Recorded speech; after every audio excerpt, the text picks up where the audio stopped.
ರಾಜ್ಯದ 25ನೇ ಮುಖ್ಯಮಂತ್ರಿಯಾಗಿ ಡಿಕೆ ಶಿವಕುಮಾರ್ ಪ್ರಮಾಣ ವಚನ ಸ್ವೀಕರಿಸಿದ ಹಿನ್ನೆಲೆ ಗುರುವಾರ ಸಂಜೆ ಬೆಟ್ಟದಪುರ ಸಮೀಪದ ಹಾರನಹಳ್ಳಿ ಗ್ರಾಮದಲ್ಲಿ ನಾಡಪ್ರಭು ಕೆಂಪೇಗೌಡ ಒಕ್ಕಲಿಗರ ಸೇವಾ ಸಮಿತಿ ಮತ್ತು ಗ್ರಾಮಸ್ಥರು ಪಟಾಕಿ ಸಿಡಿಸಿ ಸಿಹಿ ಹಾಗೂ ಲಘು ಉಪಹಾರ ಹಂಚಿ ಸಂಭ್ರಮ ವ್ಯಕ್ತಪಡಿಸಿದರು. ನಾಡಪ್ರಭು ಕೆಂಪೇಗೌಡ ಒಕ್ಕಲಿಗರ ಸೇವಾ ಸಮಿತಿ ಅಧ್ಯಕ್ಷ ಎಚ್.ಬಿ. ಯೋಗೇಶ್ ಗೌಡ ಮಾತನಾಡಿ, ಎಲ್ಲ ಸಮುದಾಯದವರನ್ನು ಒಂದೇ ಸಮವಾಗಿ ಕರೆದುಕೊಂಡು ಹೋಗುವುದು ಕಾಂಗ್ರೆಸ್ ಪಕ್ಷವಾಗಿದೆ. ಅದೇ ಸಾಲಿನಲ್ಲಿ 40 ವರ್ಷಗಳ ರಾಜಕಾರಣದಲ್ಲಿ ಸಾಮಾನ್ಯ ಕಾರ್ಯಕರ್ತನಾಗಿ ಪಕ್ಷಕ್ಕಾಗಿ ದುಡಿದು ಬಂದು ಇಂದು ಮುಖ್ಯಮಂತ್ರಿಯಾಗಿರುವ ಒಕ್ಕಲಿಗ ಸಮುದಾಯದ ಡಿಕೆ ಶಿವಕುಮಾರ್ ಅವರಿಗೆ ಅಭಿನಂದನೆ ಸಲ್ಲಿಸುತ್ತೇವೆ. ಅಧಿಕಾರಕ್ಕೆ ಆಗಮಿಸುತ್ತಿದ್ದಂತೆ 6 ಯೋಜನೆಗಳನ್ನು ಘೋಷಣೆ ಮಾಡಿದ್ದಾರೆ. ದಕ್ಷ ನಾಯಕರಾಗಿದ್ದು ರಾಜ್ಯದ ಸರ್ವೋತ್ತಮ ಬೆಳವಣಿಗೆಗೆ ಪ್ರಾಮಾಣಿಕವಾಗಿ ದುಡಿಯುವ ಮೂಲಕ ಸೇವೆ ಸಲ್ಲಿಸಲಿದ್ದಾರೆ ಎಂಬ ಭರವಸೆ ಇದೆ ಎಂದು ತಿಳಿಸಿದರು. ಈ ಸಂದರ್ಭ ಗ್ರಾಮದ ಮುಖಂಡರಾದ ಎಚ್.ಡಿ. ಗೋವಿಂದೇಗೌಡ, ಕೃಷ್ಣೇಗೌಡ, ಮಂಜುನಾಥ್, ಕಾಂತರಾಜ್, ಎಚ್.ಸಿ. ಮಹೇಶ್, ಎಚ್.ಸಿ. ಪ್ರಕಾಶ್, ಕೆ.ಟಿ. ನಾಗೇಂದ್ರ ಸೇರಿದಂತೆ ಸಮಿತಿಯ ಪದಾಧಿಕಾರಿಗಳು, ಗ್ರಾಮಸ್ಥರು ಹಾಗೂ ಮತ್ತಿತರರು ಉಪಸ್ಥಿತರಿದ್ದರು. ಡಿಕೆ ಶಿವಕುಮಾರ್ಗೆ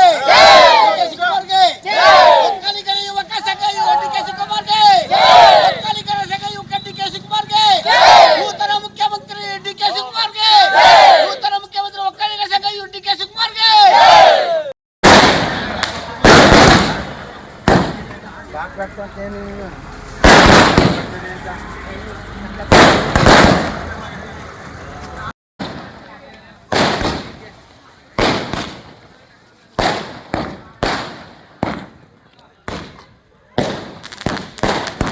ಈಗ 40 ವರ್ಷದ ರಾಜಕೀಯದ ಹಾದಿಯಲ್ಲಿ ನಮ್ಮ ಒಕ್ಕಲಿಗರ ಹೆಮ್ಮೆಯ ನಾಯಕ, ಸಂಘಟನಾ ಚತುರ, ಕನಕಪುರದ ಬಂಡೆ ಡಿಕೆ ಶಿವಕುಮಾರ್ ಅವರು ಇಂದು ನೂತನ ಮುಖ್ಯಮಂತ್ರಿಯಾಗಿ ಪ್ರಮಾಣ ವಚನ ಸ್ವೀಕಾರ ಮಾಡಿದ್ದಾರೆ. ಅವರ ಶ್ರಮಕ್ಕೆ ಪ್ರತಿಫಲ ಅಂತ ಅನ್ಕೋಬೇಕು. ಆ ಕಾರಣದಿಂದ ನಮ್ಮ ಗ್ರಾಮದಲ್ಲಿ ಇವತ್ತು ಆ ಸಂತೋಷನ ಹಂಚಿಕೊಳ್ಳಕ್ಕೆ ಮತ್ತು ನಮ್ಮ ಹಾರನಹಳ್ಳಿ ಗ್ರಾಮದಲ್ಲಿ ಪಟಾಕಿಯನ್ನು ಸಿಡಿಸಿ ಸ್ವೀಟ್ ವಿತರಣೆ ಮಾಡೋ ಕಾರ್ಯಕ್ರಮ ಹಮ್ಮಿಕೊಂಡಿದ್ದೀವಿ.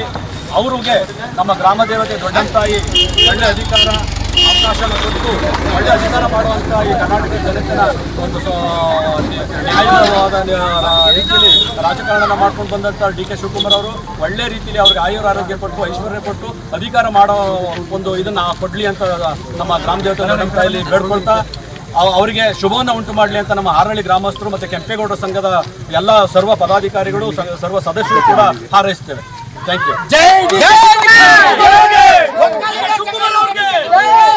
ಒಕ್ಕಲಿಗರ